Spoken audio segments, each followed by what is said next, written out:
Thank you, Mr. Chairman, and thank you, Ranking Member Jackson Lee, for holding these markup and considering H.R. 1801, the Risk-Based Security Screening for Members of the Armed Forces Act. I appreciate your leadership and your concern for the men and women serving in the United States Armed Forces. H.R. 1801, the Risk-Based Security Screening for Members of the Armed Forces Act, is an important common-sense solution to reduce screening delays and improve transportation security. As drafted, this narrowly tailored bill would direct the TSA Administrator to establish an expedited security screening process for the uniformed members of the United States Armed Forces and their families who are traveling on official orders.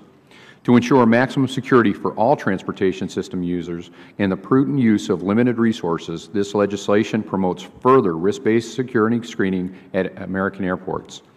TSA Administrator Pistol has already signaled that support for the transitioning to the United States to an intelligence-driven, risk-based approach to securing our transportation system.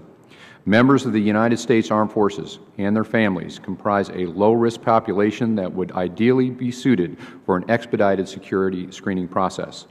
Perhaps most importantly, American soldiers who are putting their lives on the line in Afghanistan, Iraq, Libya, and elsewhere around the world should be afforded the respect they deserve when returning home to their loved ones.